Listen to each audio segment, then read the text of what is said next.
So hello everyone, this is C S Anil Saraf, your friend mentor and coach.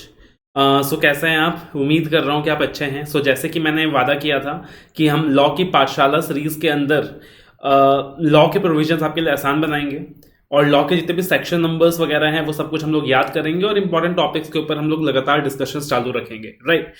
इस video के अंदर हम लोग क्या करने वाले हैं, जो बहुत ही इंपॉर्टेंट चैप्टर है प्रोस्पेक्टस कंपनी लॉ के अंदर, प्रोस्पेक्टस के सेक्शन नंबर्स याद करने वाले हैं। तो we are not going to basically go by the concept in this particular video. We are going to learn the section numbers. तो कोशिश करने वाले हैं कि यार सेक्शन नंबर्स याद हो जाए या सेक्शन नंबर्स किस तरीके से याद हो सकती है। तो काफी सारे सेक्शंस हैं इस पर्टिकुलर चैप्टर के अंदर। We have chapter number 3.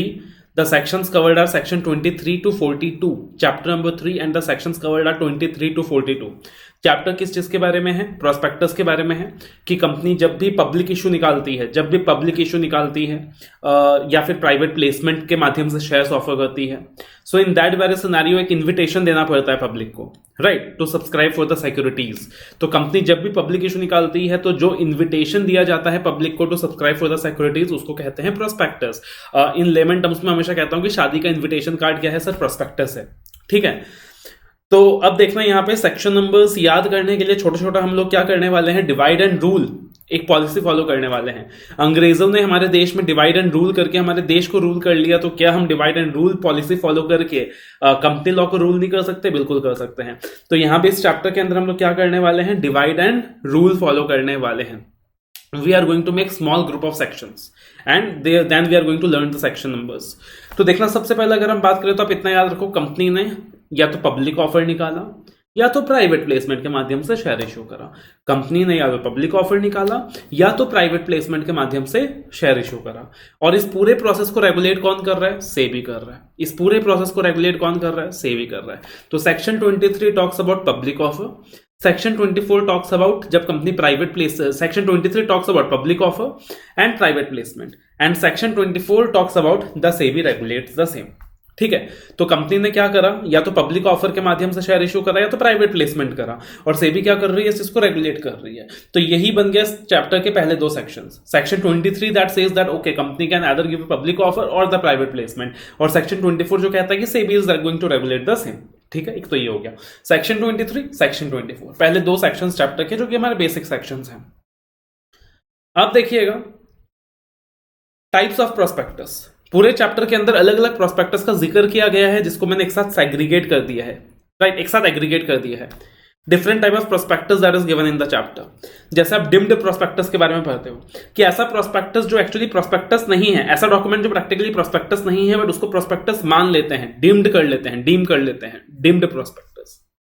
एक होता है सेल्फ प्रोस्पेक्टस, राइट, एक होता है सेल्फ प्रोस्पेक्टस, एक होता है रेड हेरिंग प्रोस्पेक्टस। क्या होता है? Red herring prospectus.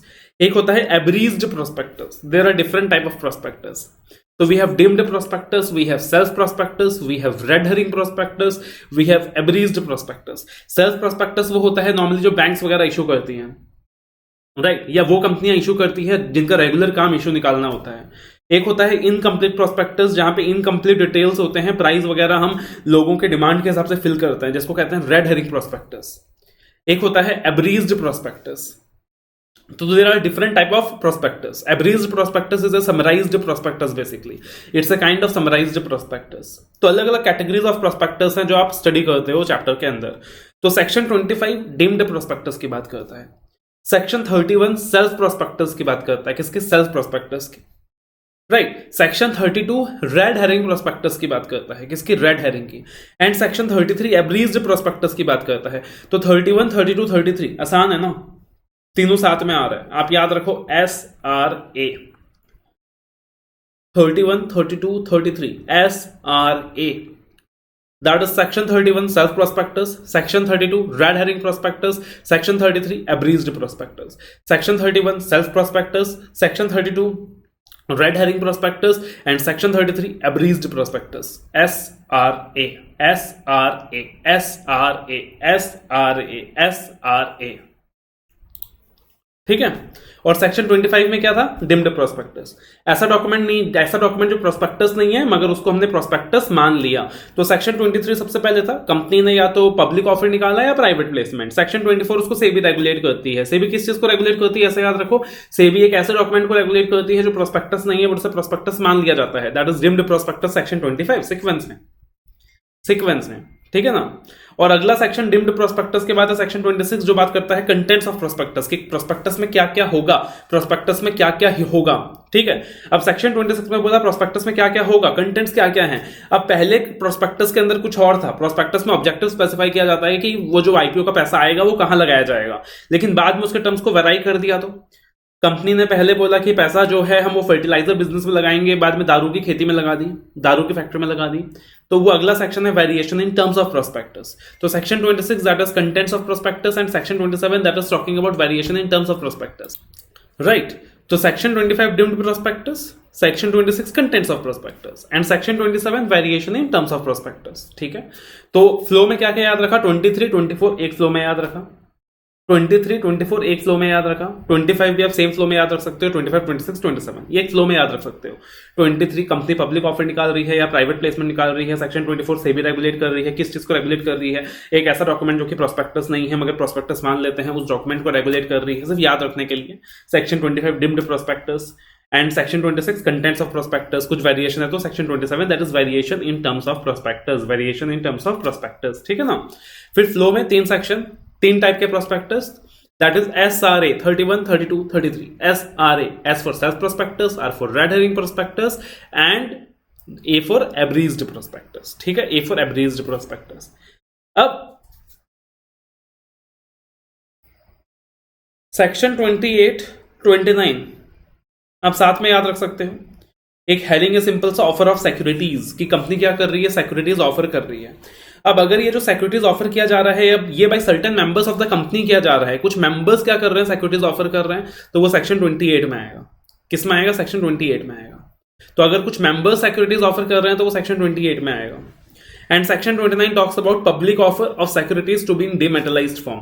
Public offer of securities जो भी होगा वो क्या होगा, डीमेटलाइज्ड फॉर्म में होगा। क्या होगा, डीमेटलाइज्ड फॉर्म में होगा। तो ये दो सेक्शन को एक साथ याद रख सकते हो। चलो इसमें बाद में आएंगे, सिमिलरली अगर पब्लिक कंपनी शेयर इशू करती है तो आप इसको दो सेक्शन में डिवाइड कर सकते हो। सेक्शन 23 जहां बोला गया है पब्लिक इशू के बारे में, सेक्शन 42 प्राइवेट प्लेसमेंट के बारे में। बिकॉज अगर पब्लिक कंपनी शेयर इशू करना चाहती है, फंड्स रेज करना चाहती है शेयर इशू के थ्रू, तो उसके पास दोनों रास्ते खुले हैं। वो पब्लिक इशू के थ्रू भी जनरल पब्लिक से पैसा रेज कर सकता है, प्राइवेट प्लेसमेंट के थ्रू भी जो अपने प्राइवेट चैनल है, प्राइवेट लोगों के साथ फंडिंग रेज कर सकता है, जहां दिया हुआ है मैक्सिमम 200 पीपल। जबकि जो प्राइवेट कंपनी है उसके पास एक ही ऑप्शन होता है, बाई प्राइवेट प्लेसमेंट, ठीक है। तो पब्लिक कंपनी अगर शेयर इशू करना चाहती है तो उसके पास दो रास्ते हैं, सेक्शन 23 पब्लिक इशू या फिर section 42 that is the private placement, right.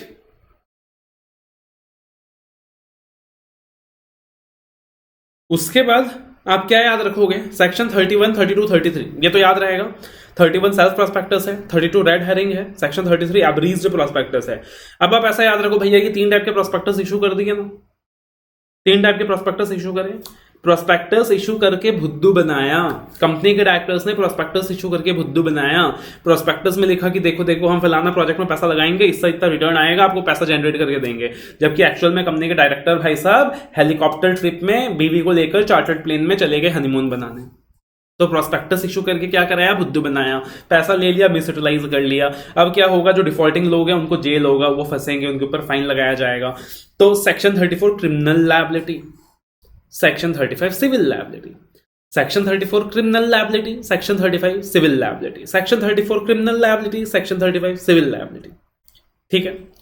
Section 36 is punishment for fraudulently inducing persons to invest money, punishment for fraudulently inducing persons to invest money, कि किसी व्यक्ति ने क्या किया, फ्रॉडुलेंटली, हमने क्या किया, लोगों को उकसाया, फ्रॉडुलेंटली उकसाया कि आप यहां पे पैसा लगा दीजिए, ठीक है। अब जिन लोगों को बुद्धू बनाया वो एक्शन लेंगे, वो एक्शन मूड में आ गए, केस फाइल करेंगे, सूट फाइल करेंगे। Section 37 action by persons affected under section 34, 35, 36, action by persons affected under section 34, 35, 36 वो एक्शन लेंगे, action mood, section 37 action mood. And section 38 is penalty for making application in fictitious या different names, कि मान लीजिए कि भाई रामास्वामी बोल के कोई बंदा है ही नहीं, लेकिन रामास्वामी नाम का एक आइडेंटिटी क्रिएट कर लिया और उस नाम से एप्लीकेशन दे दिए। एक ही शेयर परचेज करने के लिए अलग अलग नाम से एप्लीकेशन दे दिया, मल्टीपल शेयर खरीद के रख लिए। ठीक है, तो penalty for making application in fixtures names. तो क्या हेडिंग याद रखा आपने, प्रोस्पेक्टस इशू करके बुद्धू बनाया। तो प्रोस्पेक्टस की कहानी खत्म कहां हो रही थी, टाइप्स ऑफ प्रोस्पेक्टस सेक्शन 33 में खत्म हो रहा था। तो 34 criminal liability, 35 civil liability, 36 punishment for fraudulently inducing persons to invest money, और सेक्शन 37 क्या है, action mode, action by persons affected under section 34, 35, 36, and section 38 is penalty for making application in fictitious या different names। अब एक heading याद रखिए आप, allotment of securities, की कंपनी ने शेयर्स अलॉट कर दी, अब क्या क्या रिक्वायरमेंट है इसके अंदर आप याद रखिए, सेक्शन 39 से लेकर सेक्शन 42। तो अगर कंपनी ने सिक्योरिटीज अलॉट कर दी है तो सबसे पहला रिक्वायरमेंट है मिनिमम सब्सक्रिप्शन, कितने लोगों का सब्सक्रिप्शन जरूरी है, मिनिमम सब्सक्रिप्शन। सेबी के अंदर अलग रिक्वायरमेंट है, कंपनीज एक्ट के अंदर अलग रिक्वायरमेंट है। तो section 39 deals with the minimum subscription. उसके बाद मिनिमम सब्सक्रिप्शन की रिक्वायरमेंट अपने पूरी कर ली, जाके स्टॉक एक्सचेंजेस में लिस्ट कराइए अपने शेयर्स को, section 40 listing in stock exchange. अच्छा, इंडियन सिक्योरिटीज इशू करके स्टॉक एक्सचेंज में लिस्ट करा दिया, अब तो अपने को ग्लोबली जाना है, ग्लोबली जाना है। तो सेक्शन 41 ग्लोबल डिपॉजिटरी रिसिप्ट्स, क्या है ग्लोबल डिपॉजिटरी रिसिप्ट्स, और ग्लोबली चले गए। ग्लोबल जाने के बाद पता चला कि भैया काम तो घर वाले आते हैं, बाहर वाले किसी काम के नहीं है। तो सेक्शन 42 प्राइवेट प्लेसमेंट। तो allotment of securities section 38 to 42, 39 to 42। तो सबसे पहले क्या चाहिए, सिक्योरिटीज अलॉट करा तो मिनिमम सब्सक्रिप्शन सेक्शन 39, उसको स्टॉक एक्सचेंजेस में लिस्ट करा लिया सेक्शन 40, फिर अब्रॉड चले गए, मतलब विदेशी मोड से पैसा लेके आना है तो सेक्शन 41 जीडीआर, और फिर पता चला घर वाले ही काम के हैं, सेक्शन 42 प्राइवेट प्लेसमेंट। तो ये क्या हो गया, फ्लो में याद हो गया। Issue of shares by public company, public company share issue कर रही है तो दो रास्ते हैं, section 23 public issue, section 42 private placement. Offer of securities section 28 by certain members of the company, section 29 public offer of securities to be in dematerialised form. अब देखना जहां पे हमने टाइप्स ऑफ प्रोस्पेक्टस डिस्कस किया था 31, 32, 33,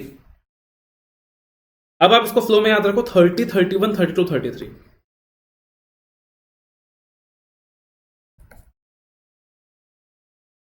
section 30 talks about advertisement of prospectus. ठीक है भी, प्रोस्पेक्टस की एडवर्टाइजिंग करनी है। लॉ मेकर ने बोला बेटा 30 तारीख को एडवर्टाइजिंग करना है प्रोस्पेक्टस का, एडवर्टाइजमेंट ऑफ प्रोस्पेक्टस। फिर आपने पूछा अच्छा कौन से प्रोस्पेक्टस, तो लॉ मेकर ने बोला SRA, that is 31, 32, 33। 31 is self prospectus, 32 is red herring, 33 is average. तो 30 तारीख को क्या करना है, एडवर्टाइजमेंट करना है प्रोस्पेक्टस का, 30 को क्या करना है, एडवर्टाइजमेंट करना है प्रोस्पेक्टस का। कौन से प्रोस्पेक्टस पूछा आपने, बोला बेटा SRA 31, 32, 33, self red herring average. ठीक है, तो अब वापस एक बार रिकॉल करते हैं, चैप्टर नंबर 3 सेक्शन 23 टू 42 का सेक्शन है। सेक्शन 23, सेक्शन 24 बहुत आसानी से याद हो जाएगा, कंपनी ने पब्लिक ऑफर निकाला या प्राइवेट प्लेसमेंट इशू करा, सेक्शन 24 में से भी रेगुलेट कर रही है। सेक्शन 25 में डिम्ड प्रोस्पेक्टस, सेक्शन 26 में कंटेंट्स ऑफ प्रोस्पेक्टस, सेक्शन 27 में वेरिएशन इन टर्म्स। 28, 29 का एक ग्रुप था, 28 थोड़ा सा प्राइवेट था, offer by the private group of members, then 29 वो डीमेट फॉर्म। सेक्शन 30 प्रोस्पेक्टस की एडवर्टाइजिंग करनी है, कौन से, SRA 31, 32, 33। फिर भुद्दू बनाया, 34 civil liability, 35 criminal liability, then 36 fraudulently inducing person, 37 action mode suit action, right. 38 fictitious name से एप्लीकेशन दिया, और फिर अलॉटमेंट ऑफ सिक्योरिटीज 39 से 42, पहले मिनिमम सब्सक्रिप्शन 39, फिर इंडियन स्टॉक एक्सचेंजेस में लिस्ट करना है 40, फिर ग्लोबल मोड में जाना है 41 GDR, फिर पता चला घर के लोग ही काम के हैं 42 प्राइवेट प्लेसमेंट। हो गया सेक्शन याद। अब प्रैक्टिकली अगर आपको क्या करना है, आपको डेली बेसिस में ये जो सेक्शन का फ्लो है सिर्फ गिनती का 2 या 3 मिनट लगेगा, 2 या 3 मिनट। आप क्या पूरे दिन में 2 या 3 मिनट का टाइम में निकाल सकते हो? अरे यार, आते जाते घूमते फिरते, वॉशरूम में बैठे बैठे, बिस्तर में लेटे लेटे, कहीं भी एक बार सेक्शन के फ्लो को दिमाग में बैठा लीजिए। या फिर आप एक काम करो, इसी वीडियो में आप देखो कि आखिरी का जो 2 मिनट है उसमें मैंने दोबारा से रिकॉल कराया पूरा का पूरा, उस वीडियो के पार्ट को कट कर लीजिए डाउनलोड करके। यूट्यूब का वीडियो डाउनलोड कैसे होता है, यूट्यूब डाउनलोडर ऐप डाउनलोड कर सकते हैं, उससे हो जाएगा। आखिरी का 2 मिनट का वो कट कर लीजिए पोर्शन, सुनते रहिए डेली बेसिस में, या वॉइस क्लिप भी दे दूंगा आपको, ठीक है। तो मुश्किल से 2 या 3 मिनट का समय डेली बेसिस में देना है, सेक्शन हमेशा के लिए याद। इसी तरीके से पूरे कंपनी लॉ के सेक्शन नंबर याद करेंगे, आखिरी में पूरे कंपनी लॉ के सेक्शन नंबर का आपको एक 10-15 मिनट का ऑडियो क्लिप दे दूंगा, 15 मिनट आप डेली देते जाओ। 15 मिनट खाली डेली देने पे क्या हो जाएगा, 15 दिन बाद 15 मिनट 15 दिन अगर ये सीक्वेंस फॉलो कर लोगे तो पूरे कंपनी लॉ के सेक्शन आपको ऐसे फिंगर टिप्स में याद हो सकते हैं कि आधी रात को भी कोई आपको बुलाए तो आपको कंपनी लॉ के सेक्शन नंबर्स याद रह जाए, and that is going to definitely increase your marks. So hopefully ये सेशन आपके लिए एडवांटेजेस रहा होगा, and that is going to help you people out to learn the sections, एंड एक एंकरेजमेंट भी आया होगा आपके अंदर कि हाँ भाई सेक्शन नंबर याद करना तो डिफिकल्ट नहीं है, बहुत आराम से हो सकता है। So all the very best, love you all, take care. Video को बहुत सारा प्यार देना मत भूलना, वीडियोस को लाइक करना मत भूलना, शेयर करना मत भूलना, और हमारे चैनल को सब्सक्राइब करना मत भूलना by clicking the bell icon. और सीए इंटर स्टूडेंट्स के लिए हमारा टेलीग्राम चैनल भी है, law and audit Pathshala, that you can join, जिसका लिंक डिस्क्रिप्शन में भी दिया हुआ है।